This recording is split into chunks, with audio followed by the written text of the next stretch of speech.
Vaheguru Ji Ka Khalsa, Vaheguru Ji Ki Fateh, everyone. Sorry I'm late.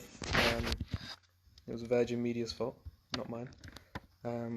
This week, so what I'll do is I'll recap from last week and explain what's going on for anybody who doesn't know. So, locally here in Leicester, we every Friday we get together at the Gurdaas Sahib and we go through many other things and one of those things, one of those sort of segments is we go through Bhai Gurdaas Jee's Vaar.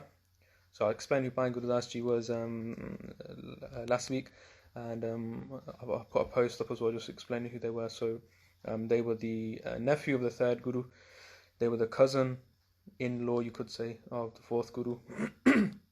So they're the cousin of Bibi Pani Ji, who was the wife, the mahal of Guru Ramdas Ji, the fourth Guru, and then subsequently they were the Mamma Ji of Guru Arjan Dev Ji. And also when Guru Granth Sahib Ji was first, written, they were the one who had the seva of actually writing down the Gurbani that Guru Arjan Dev Ji spoke and compiled from all of the five Gurus and the Bhagats and the Bhatts, etc. So that Bhai Gurdaas had their own writings. That was given a special place by Guru Arjan Dev Ji, which was it was given the title or the blessing that it would be the key to understanding Guru Granth Sahib Ji. And so Bhai Gurdaas Ji pick up on many different things that come up in Guru Granth Sahib Ji, concepts, examples. They talk about different animals that are talked in Guru Granth Sahib Ji, different metaphors, different metals, materials, different and in this Vaar specifically, different people that are mentioned in Guru Granth Sahib Ji. And so this chapter that we're on, which is the 10th Vaar we're on, Vaar number 10, out of 40 Vaara. Vaar number 10 by Gurdaas Ji list many of the historical figures that are mentioned in Guru Granth Sahib Ji to explain a bit more about them, and only by knowing the context behind a specific character in Guru Granth Sahib Ji will we understand what Guru Sahib are trying to get across. Is the character a good character, is it a bad character, is it somebody who made a mistake, somebody who we should look to be like, not be like, etc. Only by knowing the sort of the background of those Bhagats and those Bhagats, those kings, those famous women as well. Some of them I looked at a few famous women like Draupadi Panchali, who's talked about in this Vaar. And so last week we went through the history quite briefly. Again, it'll be brief this week as well. Last week was a bit about 40 minutes, but this week will be super short. Last week we went through the history of Bhagat Prehlaad Jee, who was a son of Raja Utanpad. If anyone needs a recording for that as well, we have that, because like I say, we do the same thing on Fridays as well for the Sangat of Leicester. Raja Utanpad, and how he was banished from his own kingdom. His father was the king. He was banished from his kingdom, and how he did Bhagati at the age of 5, reached Vaheguru, and Vaheguru blessed him with his kingdom back, and obviously he became one with Vaheguru at such a young age. And this week we have another young Bhagat. This week we talk about Bhagat Prehlaad Jee, as it's written down here. Bhagat Prehlaad Jee is referenced in Guru Granth Sahib Ji like so many times, like the Shabads. I found a few for Bhagat Prehlaad Jee last week. This week there were so many, I just picked a few of which we'll go through at the end just quickly, where Guru Sahib talk about Bhagat Prehlaad Jee. So Bhagat Prehlaad Jee again were, like last week, were the son of a king. But last week Raja Utanpad, he wasn't necessarily like a bad king. He got remarried, and then his new wife wanted her son to become the next king, not Bhagat Prehlaad Jee, who is the Suniti's son, the first wife's son. But this week we have the father. So Bhagat Prehlaad Jee is the child at a young age. Their father is somebody called, sometimes referred to as Hiranyakashyap, sometimes as Haranyakash. Haranyakash was somebody who did a great amount of bhakti, a great amount of meditation, but what he asked for from God in the end, after all of that bhakti, was basically immortality. So he asked for certain sort of promises from Vaheguru. So some of them were, neither will I be killed. So some of them were like, may I never be killed in the day, and may I never be killed in the night. So obviously there's no other, apart from day or night. He said, may I never be killed by like a weapon. May I never be killed inside or outside. So, basically, he'll be immortal. May I never be killed in the skies or on the ground. And I think that was all of them. But yeah, those kind of things. He asked for all of these different clauses, promises from God, to basically say that you'll be immortal. But obviously we know, he was trying to become like God. Essentially, he was trying to reach that same, not reach the same note in the sense. He was trying to imitate God and be God, essentially be Vaheguru, which we know there's only one. There's only one Vaheguru, and we can't challenge Vaheguru because we've been created by that creator, and we're just a part of that bigger light. And so yeah, he got all of these promises because he had done his bhakti. He had completed his meditation, and all of these promises were made. So he ruled for a very long time. Nobody obviously killed him, nobody tried to defeat him. And what he did was, with this sort of power and this long rule, he conquered all of India, all of the lands, and basically had everybody worshipping himself. And so the people of that time obviously saw Haranakush, the king, as somebody who cannot die, who's like this immortal figure. And obviously a lot of people must have just gone along with it and thought, yeah, this is like an incarnation of God, or maybe he is God himself.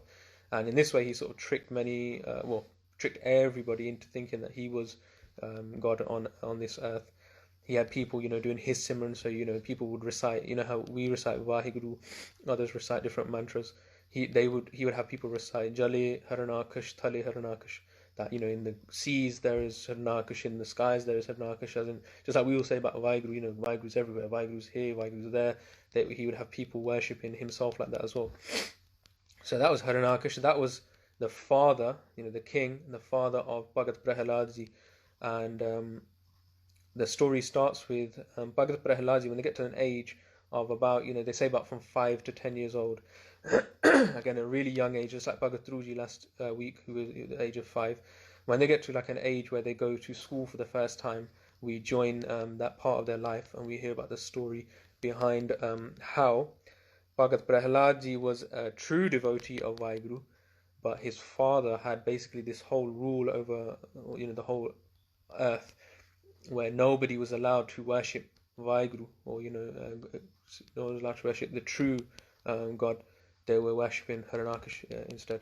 So we'll jump into the second body. So on the second body of this 10th chapter, where we'll be going through all of these different characters in Guru Granth Sahib. So by Gurdaas Ji start. Vaheguru Ji Kar Haranakus Daat De. So they say Kar, in the house of Haranakus, who was a Daat, who was a demon. Obviously hearing his sort of actions, and his lineage as well was from like a demon lineage. So I won't go into that too much, which is a bit confusing, but there are various different lineages of these historic sort of characters of India, these historic sort of figures, and he was from a lineage of basically of demons in a sense. So obviously his actions were demonic as well, but he was from that sort of background as well. So in the house of Haranakush the demon, Kallar Kaval Bhagat Prehlaad.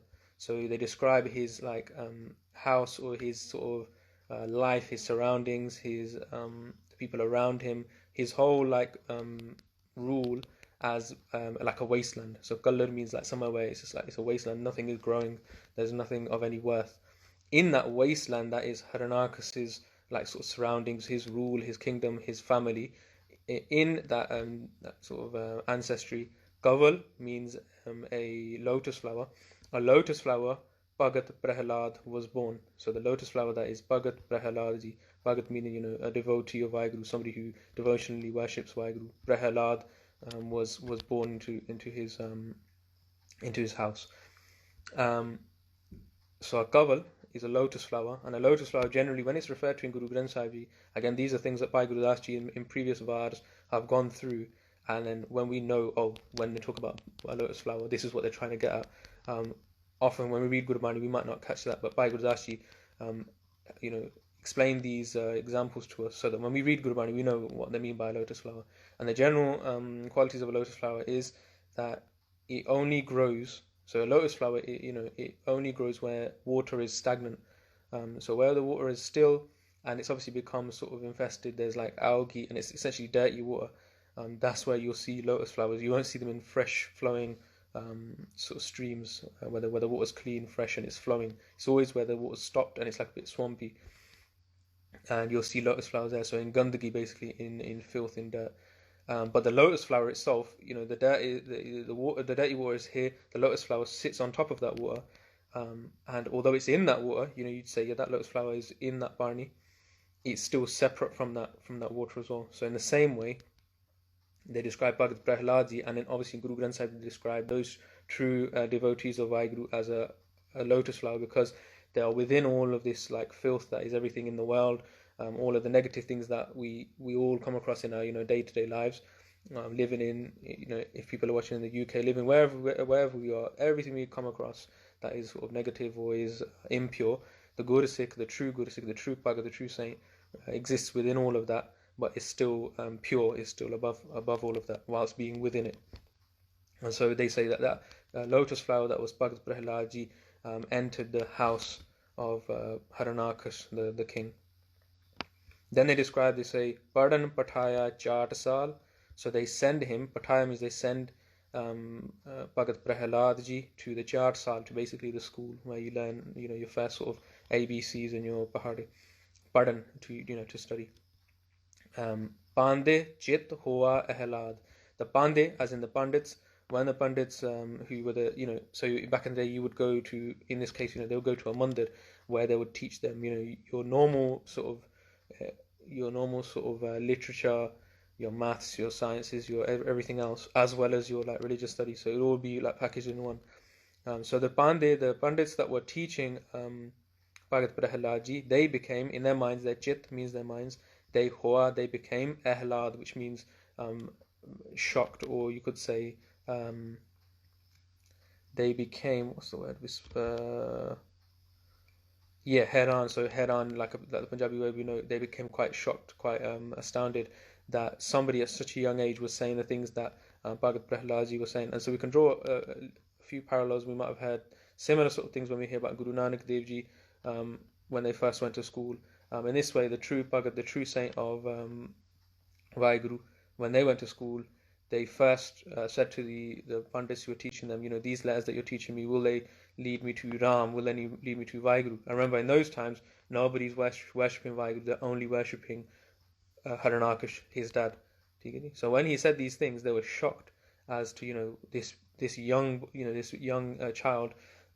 He's come asking about Bhagati and asking about worshipping Vaheguru. Like, what does he mean? First of all, but they were shocked because what child of that age says those things. Also, they were shocked because they all had allegiances to the king and who they saw as the true Lord, Haranakush. And so later you hear what they did. So we'll carry on. Simre Manvich Ram Nam. So in his mind, he would be focused on Vaheguru. Simra, and he would recite Ram Nam. So he would, in his mind, Simra Manvich Ram Nam, he would remember Vaheguru, his concentration would be on Vaheguru's name, and also Gave Sabad Anahad Nad, that unstruck Shabad, that unstruck melody, so like Shabad that I'm speaking now, the words that I'm speaking now. Vaheguru is the one giving me that power to be able to speak to you. So this is like, if my body is an instrument, somebody is playing that instrument. So Vaheguru is playing this instrument for the sounds to come out of me to everybody here. But Vaheguru is unstruck. So Vaheguru is a nad, is like an instrument or a sound, in the terms of, how we refer to Vaheguru as a shabad, the form of a shabad. But there's no one behind Vaheguru who is giving Vaheguru that power to then speak. So Vaheguru is an unstruck. Like we read in Mool Mantar Sapang, is self-illuminating or self-realizing. There's no one behind Vaheguru who's then given that realization of that power to Vaheguru. So that unstruck Shabad vibration, that is Vaheguru, and Vaheguru's Shabad, Vaheguru's Mantar, like we recite Vaheguru Simran now, he would gava, he would sing that. So in those days he would sing Ram. So he would worship Vaheguru through these different names, the different mantras. And they carry on. Bhagat Karan Sab Chatade. So all of the other Chatade, all of the other students, they would start doing Bhagati as well with him. I think it's come out of focus. Yeah, so those other students, they, looking at him, would become so affected that they would start doing Bhagati with him as well. Pande hoye rahe vismad.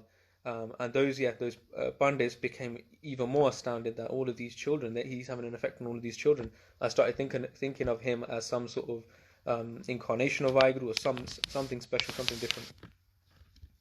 Raje paas ru aaya. So then what did they do? They go and roar, they go and cry, they go and basically shikayat kar diya, they go and like snitch, you could say.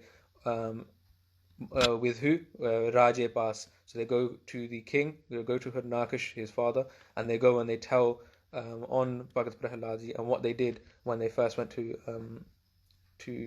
their first lesson at school. Dokhi dat vadhaya vad.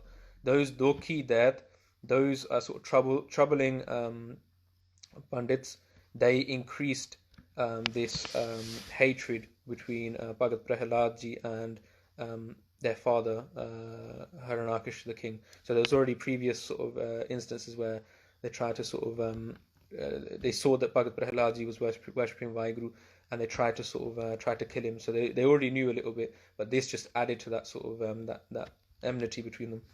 Jal agani vich katteya. So they tried many different things. They tried to they tried to drown him. He's still, Vaheguru still protected their saint Bhagat Prehlaad Jee. Agani vich katteya. They tried to burn him alive. Even then he was saved as well. So we hear some of these stories during the times of Bhagat Kabir Ji as well. So again, Vaheguru tries to protect, Vaheguru protects their saints. When the saints are doing the Simran of Vaheguru, Vaheguru sees it as their duty to protect their saints. Jala na dubbe gur prasad. So through the Gurus, through Vaheguru's grace, Jala na dubbe, neither was he burnt, neither did he drown. So the current Gad Kharg Sad Puchya. So then when it comes right to the end, where they've tried all of these things to push Bhagat Prehlaad Jee to leave their Simran, stop worshipping Vaheguru, and to worship them Harnakish, to do the mantra of Harnakish. When it came to the point where he wouldn't listen at all, he wouldn't listen. They tried all of these torture methods. What did they do? Gad Kharg. He drew his Kharg, his sword. Sad Puchya, and he Bula, he called over Bhagat Prehlaad Jee, Puchya, and asked him, Kaun so tera hai ustad? Who is your ustad? We use as the word sort of teacher nowadays. If you learn Gatka, you say your Gatka ustad. If you learn Santhya, you learn to read Part, how to recite Part, you say your Santhya ustad. Tabala, you learn the Tabala, you learn the Vajja, you say your ustad. Ustad is just another word for guru. And so it's interesting because when people have an issue, when you say, for example, you learn Tabala and you say this is my Tabala guru, all you're saying is basically this is the one who enlightens me in terms of playing the Tabala.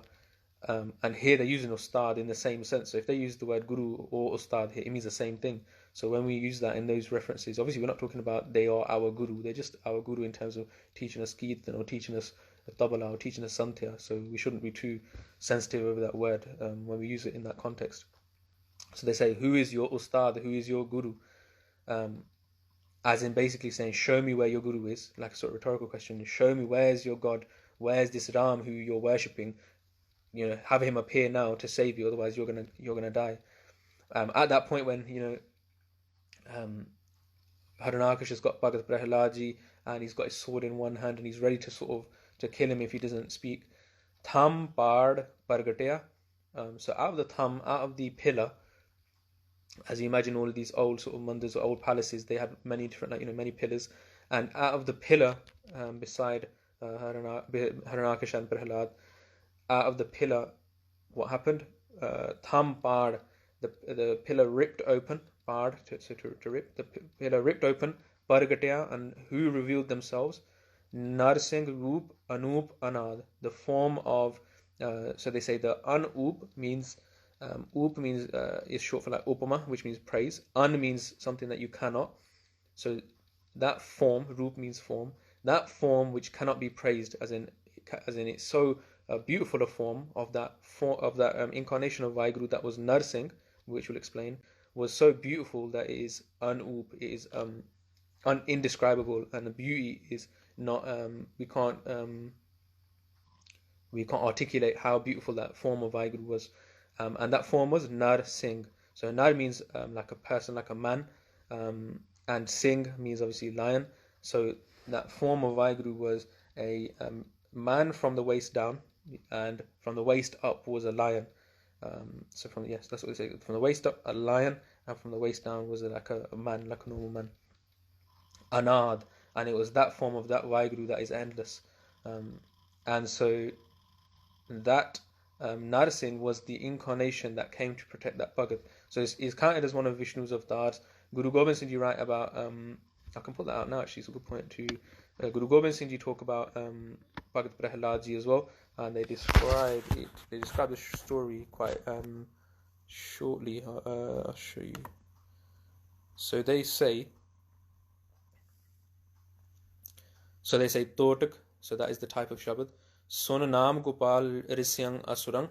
So obviously hearing the name of Gopal of Vaheguru, the demon that was Bhagat, the demon that was Harnakish became quite angry. Bin Mohe Sokon Pajo Dusrang. Who is this Dusrang, this Dusra, this second person other than me that you are worshipping? Ji Mahe Taro Sisiyahe Hano. Repeat my name, otherwise I'll kill you. Jadakyon Bhagwan ko naam pano. Why are you worshipping someone other than myself? And then just to briefly, some more lines from Guru Gobind Singh Ji. Then when they went to kill, so like we were just talking about, when they went to kill Bhagat Prehlaad Jee, Gehem, so they grabbed him. Mood chale, so these fools, mood means fools, chale sis maran ko, they went to kill that student, as in that child that was Bhagat Prehlaad Jee. Niksyo tab Gopal ubaran ko, then the form of Vaheguru appeared to protect their saints. So that is the sort of theme of this story.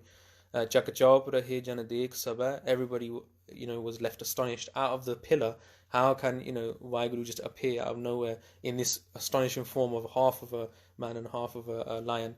Nikasyo har far ke var java, when Vaheguru appeared, ripping off all, ripping doors to, ripping up doors. Remember, this is a great form, a big form. It's not like a small form of Vaheguru.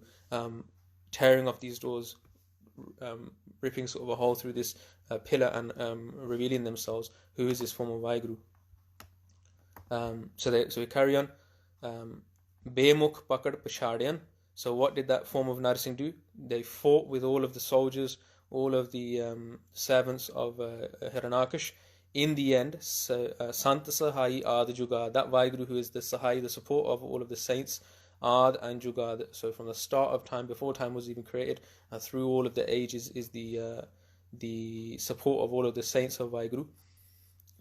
They fought with the demons and Hiranyakash, and they killed Hiranyakash in a way. Remember, he had all of these promises from Vaheguru through his bhakti that he couldn't be killed in all of these different ways. So the way he was killed, remember, he said he couldn't be killed.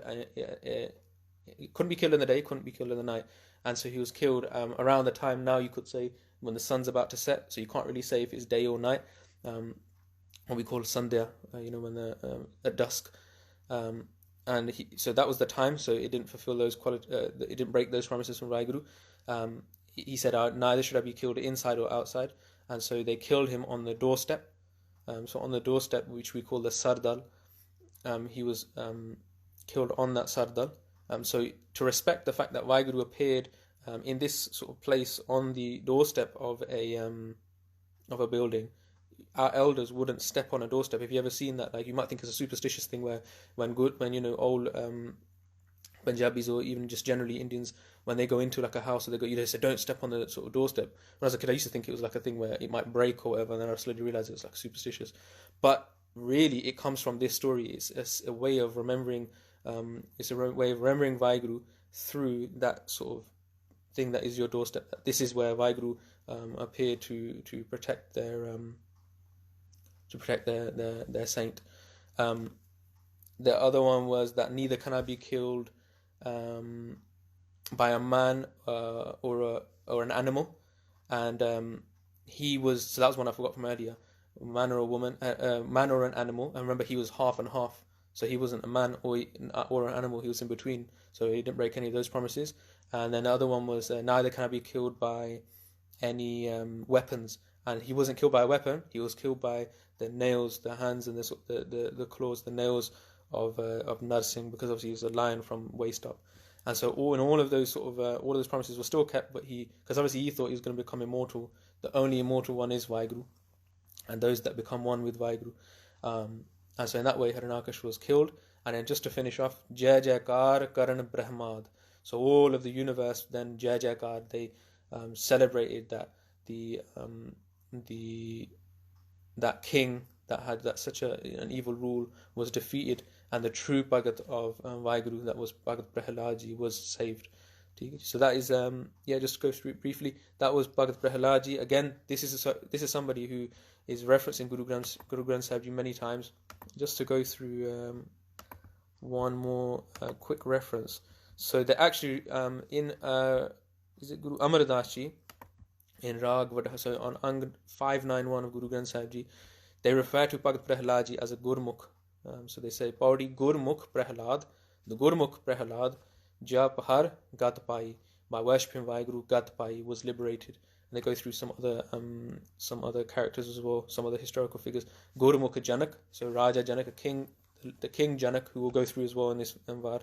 Har Naam Livalai, Gurmukh Pasist, Har Upadesh Sunai.